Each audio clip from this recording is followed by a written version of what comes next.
Repórter Nacional. Informação com a credibilidade da Rádio Nacional. Repórter Nacional.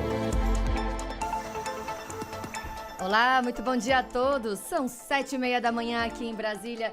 Este é o Repórter Nacional que começa agora. Hoje, 7 de maio de 2021, eu sou Monique Castilho, ao meu lado, como sempre, o querido Miguelzinho Martins. Bom dia, Miguelzinho. Bom dia, obrigado. Olá, Monique, um bom dia também aos nossos ouvintes e telespectadores. Estamos juntos novamente aqui na Rádio Nacional e também na TV Brasil para nos próximos 25 minutos acompanharmos as principais notícias, os fatos e acontecimentos de Brasília, do Brasil e do mundo. Lembrando que estamos no YouTube, em Rádio Nacional BR e nos aplicativos da EBC para celular. Convite feito, vai lá, acesse. São mais opções para você estar em sintonia com a gente. E você vai conferir aqui no Repórter Nacional a inauguração de uma ponte que vai colocar o Acre definitivamente na malha rodoviária federal. Em tempos de vacinação, atenção às fake news. Defensoria Pública vai ao STF questionar a operação no Jacarezinho. Na última reportagem da série sobre a Semana das Comunicações, a importância dos satélites no nosso dia a dia. E às vésperas do Dia das Mães, saiba como elas estão se virando para dar conta de tudo. Casa, filhos, trabalho. Sexta-feira, vamos começar falando de trabalho. É um balanço que foi divulgado ontem pelo Ministério da Economia que diz o seguinte: o programa de redução de salários ajudou a preservar mais de 500 mil empregos. A propósito, Monique, a repórter Maíra Raine está ao telefone com a gente para nos detalhar esse assunto. Oi, Maíra, bom dia. Isso em pouco mais de uma semana que essa nova rodada do programa está em vigor, não é isso? Bom dia, Miguelzinho. Pois é, e os acordos de suspensão dos contratos de trabalho lideram entre as modalidades que fazem parte aí do programa de preservação do emprego, representando cerca de 47% do total. Esses dados foram divulgados ontem pela Secretaria de Saúde pela Secretaria de Trabalho do Ministério da Economia. Só lembrando que quem aderiu ao acordo de suspensão de contrato recebe o benefício emergencial, que equivale a 100% do seguro-desemprego. Quando termina essa suspensão, tem o posto de trabalho mantido pelo mesmo período do acordo. Quase 30% dos acordos foram para a redução da jornada, a redução do valor a ser recebido pelo empregado é de 70%, mas aí ele recebe o benefício emergencial também no valor de 70% do seguro-desemprego. E outra opção foi a redução de 50% do salário, com o trabalhador recebendo aí metade, do seguro-desemprego, que representou 17,25% dos acordos. A medida provisória que instituiu o Programa de Preservação do Emprego foi publicada no último dia 27 e funciona como no ano passado, quando vigorou aí por 8 meses para evitar as demissões. De acordo com o governo, no ano passado, o programa conseguiu preservar o emprego e a renda de cerca de mais de 10 milhões de trabalhadores. Eu volto com vocês aí no estúdio. Ok, obrigado, Maíra.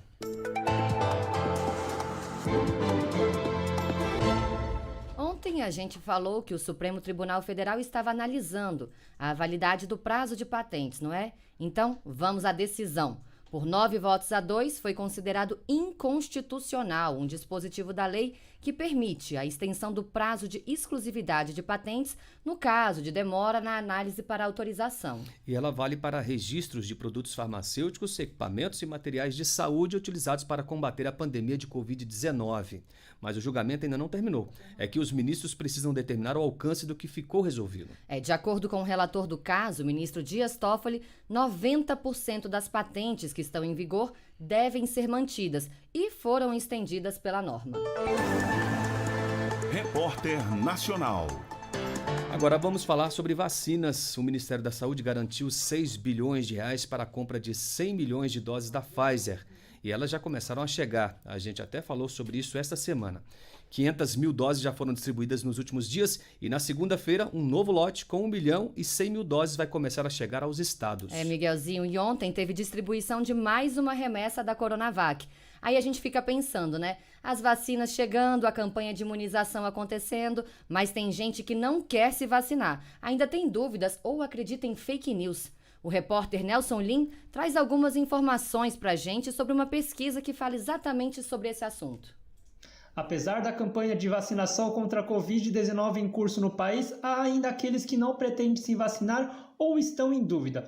Uma pesquisa do Datafolha de março mostra que 89% da população se vacinou ou pretende se vacinar, mas 9% não se vacinaram e também não pretendem se imunizar. Uma das causas dessa recusa é a grande desinformação propagada nas redes sociais. O epidemiologista Gustavo Miranda, do Instituto de Ciências Biomédicas da USP, lamenta a necessidade de especialistas terem que desmentir algumas notícias falsas sobre a vacina, como, por exemplo, de que ela poderia causar mutação genética ou implantar um chip na pessoa. Ao invés de a gente estar focando em orientar, a gente acaba tirando muito tempo para esclarecer essas desinformações. Não há possibilidade alguma de uma vacina entrar lá em nosso DNA e nos modificar geneticamente. Acha que vai colocar um 5G lá em nosso corpo. Outras ideias erradas que frequentemente são passadas adiante nos grupos de WhatsApp são a de que a vacina poderia causar baixa imunidade, ou que se a pessoa já pegou a Covid não precisaria mais ser vacinada. Juarez Cunha, presidente da Sociedade Brasileira de Imunologia, explica que ambas as afirmações são falsas. Ninguém sabe por quanto tempo essa imunidade vai durar. E como nós temos a presença de variantes, dessas mutações, esse também é outro problema, que a imunidade natural oferecida pela doença, além de não sabermos o tempo que ela vai durar, também ela pode não proteger para as variantes que têm aparecido. Lembrando ainda que as 3 vacinas que estão em uso no país, a AstraZeneca, Coronavac e a da Pfizer, são utilizadas em 2 doses. Nesse sentido, Gustavo Miranda reforça a importância das pessoas tomarem as 2 doses para ter a proteção completa.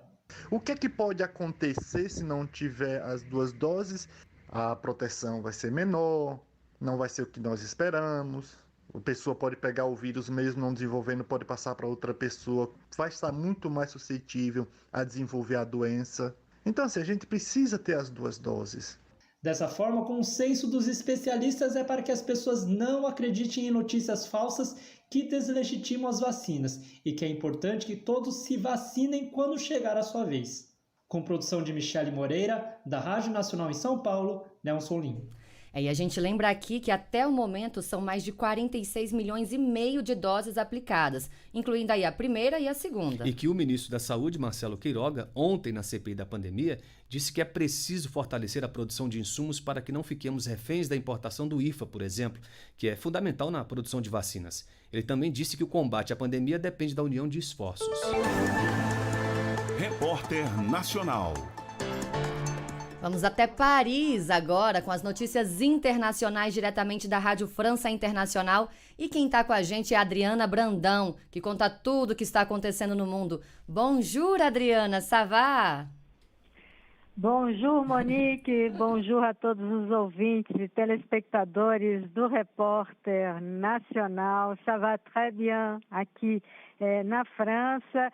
E Monique, a chefe da Organização Mundial do Comércio, reagiu com entusiasmo ao anúncio do apoio dos Estados Unidos à quebra das patentes das vacinas contra a Covid-19. Ela pediu hoje que Índia e África do Sul, que lançaram a iniciativa, apresentem rapidamente uma proposta consolidada que seja aceita por todos.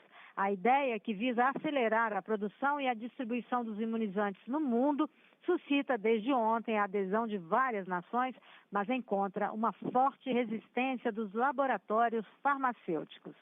E neste sábado vai ao ar em TVs de todo o mundo e no YouTube o Vax Live, o show para unir o mundo. Esse é um grande espetáculo promovido pela organização Global Citizen com várias celebridades para arrecadar fundos e comprar vacinas anti-Covid para os países mais desfavorecidos. O Japão prolongou nesta sexta-feira por 3 semanas o estado de emergência sanitária em vigor desde 25 de abril em 4 regiões do país, entre elas a da capital Tóquio. A medida é tomada a 80 dias do início dos Jogos Olímpicos, que acontecem na capital japonesa a partir do final de julho. Devido à evolução preocupante da pandemia, o governo japonês decidiu ampliar as medidas restritivas a 2 novas regiões. E os primeiros resultados das eleições legislativas no Reino Unido indicam uma vitória histórica dos conservadores em um reduto trabalhista. O partido do primeiro-ministro Boris Johnson elegeu pela primeira vez em 50 anos um deputado em Hartlepool, no nordeste da Inglaterra, segundo dados oficiais divulgados nesta sexta-feira. A eleição dessa quinta-feira era o primeiro teste eleitoral para o premier britânico depois de sua vitória em 2019 e a entrada em vigor do Brexit. Esses foram os destaques aqui de Paris. A Adriana Brandão, da Rádio France Internacional, ao vivo para o Repórter Nacional. Um bom dia a todos. Bom dia, obrigada. Hoje vai ser inaugurada uma obra que coloca o Acre em definitivo na malha rodoviária do país. Além disso, vai permitir o acesso à rota transoceânica, ligando o Acre e o Peru. A gente está falando, Monique, da ponte do Abunã, sobre o Rio Madeira. A previsão é que mais de 2.000 veículos passem por lá todos os dias. Leandro Martins é quem conta. A ponte Abunã sobre o Rio Madeira já está pronta e a partir desta sexta-feira ela vai interligar as capitais Rio Branco, no Acre, e Porto Velho, em Rondônia, conectando os acreanos à malha rodoviária federal pela BR-364. A rota também vai permitir a conexão com a BR-317, a transoceânica. A partir daí, será possível chegar até o porto de Ilo, no litoral peruano, no Oceano Pacífico. O governador Gladson Camelli aponta a importância da obra para a integração do Acre com o resto do país. É a obra que estava faltando e, de uma vez por todas, tira brasileiros e acreanos do isolamento, traz investimentos para o estado, aqui para a região, sempre visando o Pacífico. Essa obra é a que dá o laço final. Segundo o DENIT, o Departamento Nacional de Infraestrutura de Transportes, a ponte terá um fluxo diário de cerca de 2.000 veículos. A obra vai solucionar também o problema do custo e do tempo utilizado para a travessia do Rio Madeira, que era feita por balsas desde a década de 1980. Para o comerciário José Leandro, de Rio Branco, a ponte vai trazer desenvolvimento para a região. Vai ser muito bom para a gente, cara, porque vai ficar melhor, né, a passagem. E eu acredito que o Acre vai crescer bastante com isso. Com 1.517 metros de extensão, a ponte do Abunã é a segunda maior em água doce do Brasil. A obra começou em 2014, mas teve diversas paralisações. O investimento total foi de 148 milhões de reais. Da Rádio Nacional em Brasília, Leandro Martins. Ontem a gente acompanhou aqui aquela operação da Polícia Civil no Jacarezinho, no Rio de Janeiro, que resultou na morte de 25 pessoas. A Defensoria Pública está questionando essa operação. Quem tem ao vivo as informações é Cristiane Ribeiro. Bom dia, Cristiane.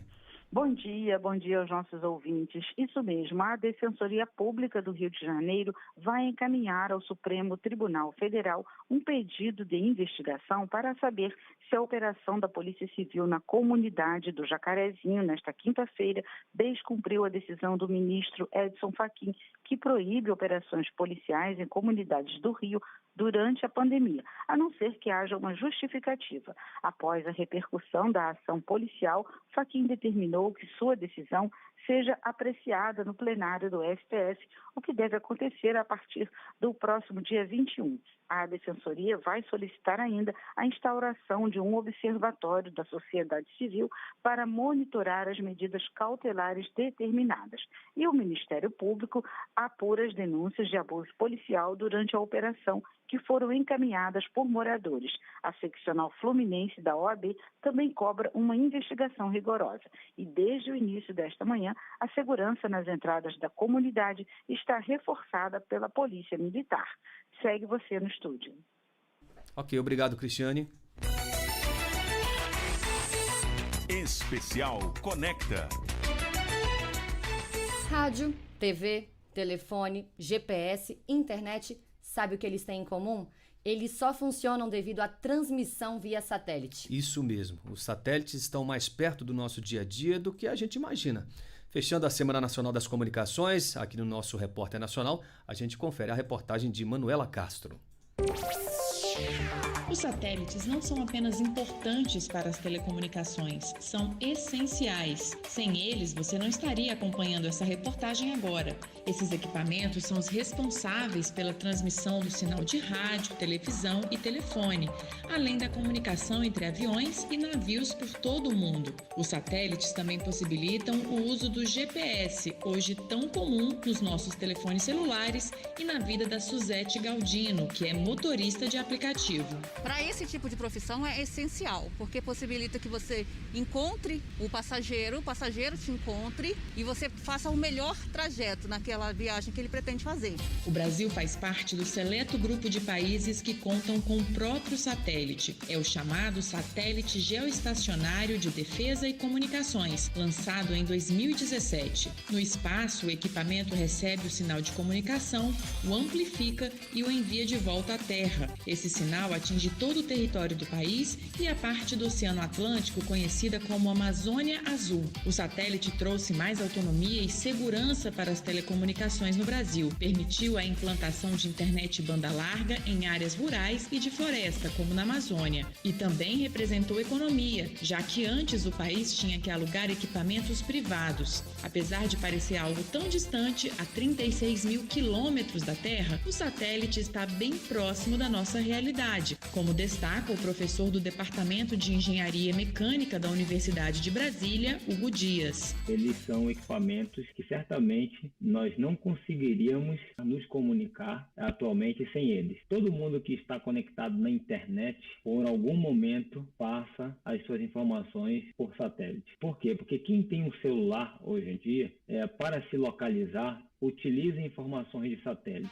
Hoje o Brasil conta com mais de 13 mil pontos de acesso à internet via satélite. 9 mil deles estão em escolas públicas, principalmente as da zona rural, e em 248 escolas indígenas. Ao todo, 2,5 milhões de alunos estão conectados à internet via satélite. Isso sem falar nas centenas de unidades de saúde, de segurança pública e comunidades quilombolas. José Afonso Cosmo Júnior, secretário de Telecomunicações do Ministério das Comunicações, detalha a qualidade do sinal de internet em áreas remotas do país. 80% desses pontos estão localizados nas regiões Norte e Nordeste, que são as regiões mais carentes de conexão. Nós costumamos dizer, onde ninguém chega, a gente chega com um sinal de internet de qualidade. Nós atendemos todos os postos de fronteira do Brasil.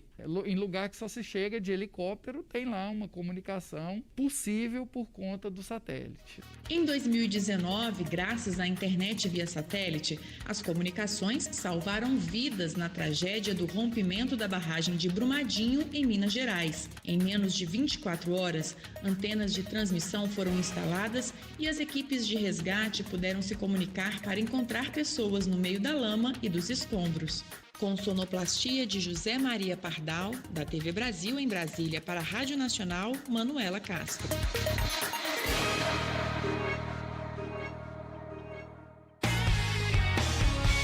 Esportes.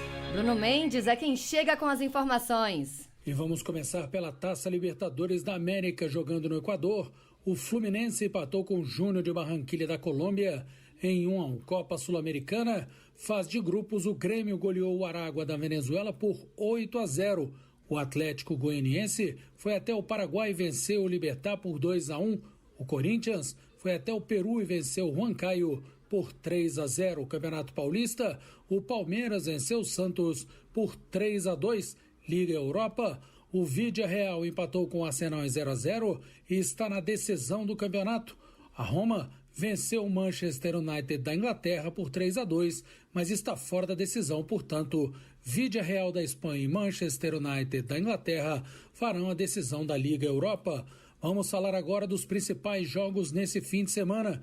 Neste sábado, teremos Campeonato Carioca pela Taça Rio, Vasco e Madureira pela Taça Guanabara com cobertura da Rádio Nacional, Flamengo e Volta Redonda, Campeonato Gaúcho, a bola rola para Inter e Juventude. Pelo Mineiro, tem Atlético e Tombense E pela Copa do Nordeste, a finalíssima entre Ceará e Bahia. Neste domingo, teremos no Campeonato Carioca Taça Rio, Nova Iguaçu e Botafogo, Taça Guanabara, Fluminense e Portuguesa. Pelo Campeonato Gaúcho, tem Grêmio e Caxias, pelo Mineiro Clássico, América e Cruzeiro pelo Campeonato Paulista. Teremos Corinthians e Novo Horizontino, Mirassol e São Paulo, Ponte Preta e Palmeiras, Santos e São Bento. Da Rádio Nacional em Brasília, Bruno Mendes. Monique, o sorteio de ontem da Mega Semana das Mães acumulou. O prêmio do próximo concurso deve ser de 20 milhões de reais. Nada mal, né? Os números sorteados no concurso 2.369 foram 04, 09, 17, 19, 37 e 60.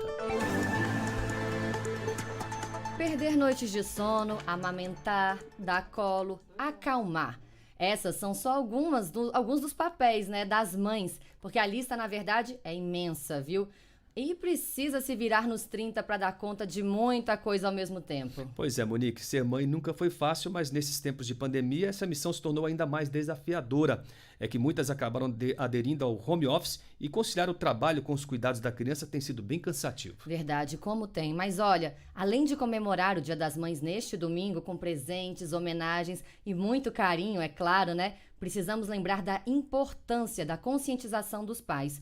Isso porque a participação e o apoio do companheiro, principalmente nessa situação de home office, é essencial para que a rotina da mãe se torne menos pesada. A reportagem é de Sayonara Moreno.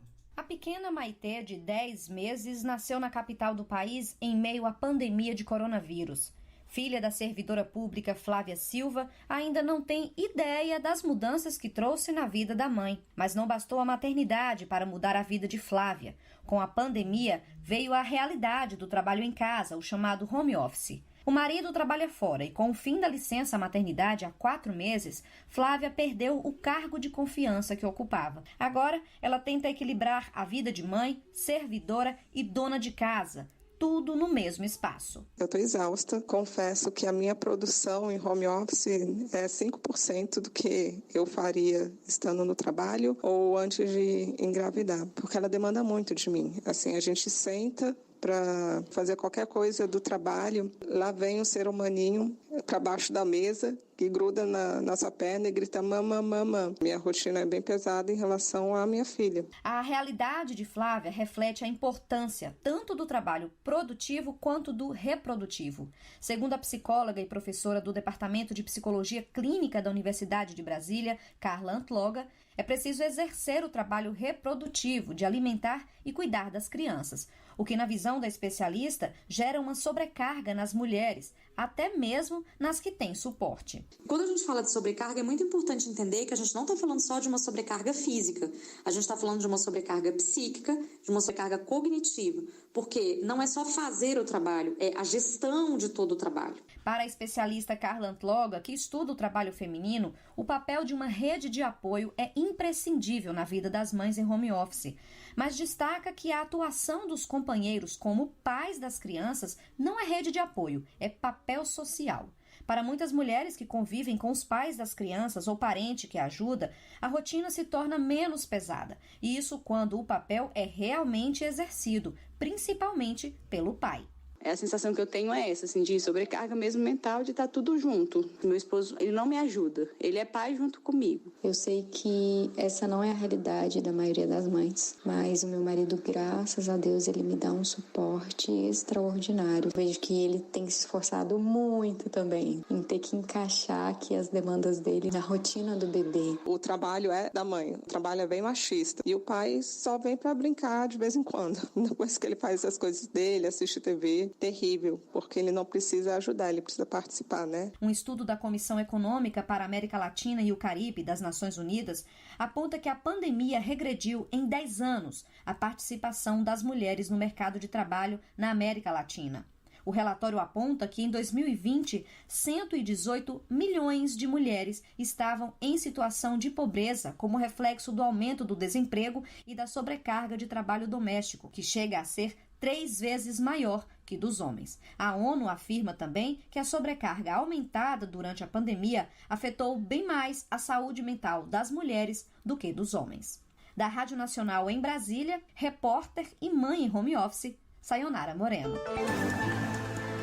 7h mais 54 e a gente fica por aqui, desejando a todos uma ótima sexta-feira e já um feliz Dia das Mães para todas. Isso, e nos encontramos de novo na segunda-feira, às 7h30 da manhã, aqui no Repórter Nacional. Mas não sai daí não, porque a gente ainda tem muita programação. Na Rádio Nacional a gente fica com jornalismo de qualidade e muita música. E na TV Brasil também, é claro, você acompanha agora o Brasil em Dia. Repórter Nacional. Informação com a credibilidade da Rádio Nacional.